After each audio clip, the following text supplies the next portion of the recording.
Olá, seja bem-vindo ao canal LexPlay. Neste vídeo, continuamos o estudo do Código de Processo Civil, abordando os seguintes assuntos dos embargos de terceiro, da oposição e da habilitação. Bom vídeo! Dos embargos de terceiro. Quem, não sendo parte no processo, sofrer constrição ou ameaça de constrição sobre bens que possua ou sobre os quais tenha direito incompatível com o ato constritivo, poderá requerer seu desfazimento ou sua inibição por meio de embargos de terceiro. Os embargos podem ser de terceiro proprietário, inclusive fiduciário, ou possuidor. Considera-se terceiro, para ajuizamento dos embargos, o cônjuge ou companheiro, quando defende a posse de bens próprios ou de sua ameação, ressalvado o disposto no artigo 843. O adquirente de bens cuja constrição decorreu de decisão que declara a ineficácia da alienação realizada em fraude à execução. Quem sofre constrição judicial de seus bens por força de desconsideração da personalidade jurídica, de cujo incidente não fez parte. O credor com garantia real para obstar expropriação judicial do objeto de direito real de garantia, caso não tenha sido intimado, nos termos legais dos atos expropriatórios respectivos. Os embargos podem ser opostos a qualquer tempo no processo de conhecimento enquanto não transitada em julgado a sentença, e, no cumprimento de sentença ou no processo de execução, até 5 dias depois da adjudicação, da alienação por iniciativa particular ou da arrematação, mas sempre antes da assinatura da respectiva carta. Caso identifique a existência de terceiro titular de interesse em embargar o ato, o juiz mandará intimá-lo pessoalmente. Os embargos serão distribuídos por dependência ao juízo que ordenou a constrição e autuados em apartado. Nos casos de ato de constrição realizado por carta, os embargos serão oferecidos no juízo deprecado, salvo se indicado pelo juízo deprecante o bem constrito ou seja devolvida a carta. Na petição inicial, o embargante fará a prova sumária de sua posse ou de seu domínio e da qualidade de terceiro, oferecendo documentos e rol de testemunhas. É facultada a prova da posse em audiência preliminar designada pelo juiz. O possuidor direto pode alegar, além da sua posse, o domínio alheio. A citação será pessoal, se o embargado não tiver procurador constituído nos autos da ação principal.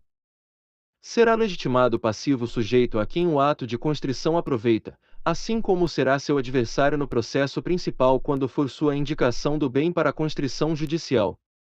A decisão que reconhecer suficientemente provado o domínio ou a posse determinará a suspensão das medidas constritivas sobre os bens litigiosos objeto dos embargos, bem como a manutenção ou a reintegração provisória da posse, se o embargante a houver requerido.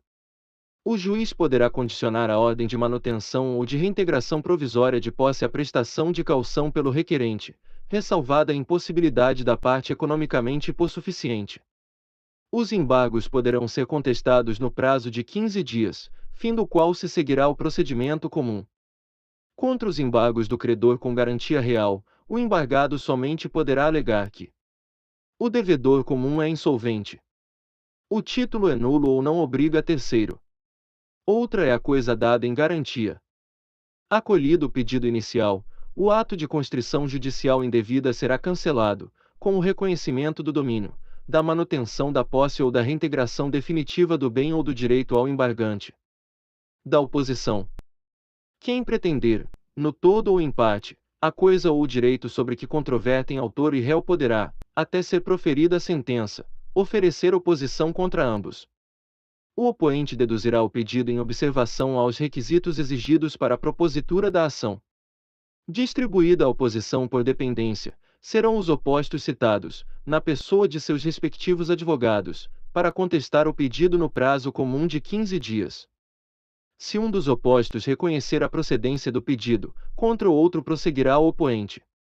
Admitido o processamento, a oposição será apensada aos autos e tramitará simultaneamente a ação originária, sendo ambas julgadas pela mesma sentença.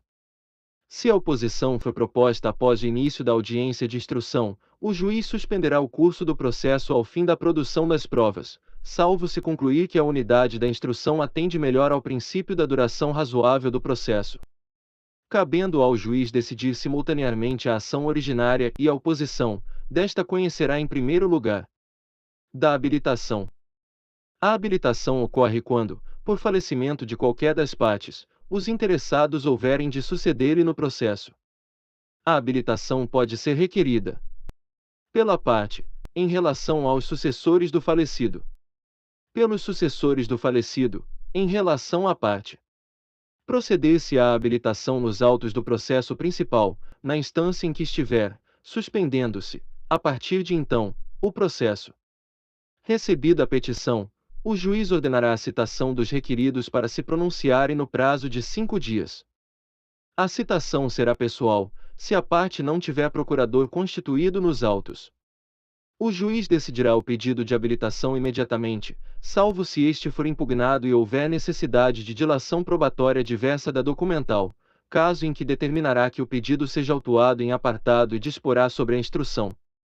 Transitada em julgado a sentença de habilitação, o processo principal retomará o seu curso, e cópia da sentença será juntada aos autos respectivos. Parabéns! Você concluiu mais um vídeo. Obrigado e até breve.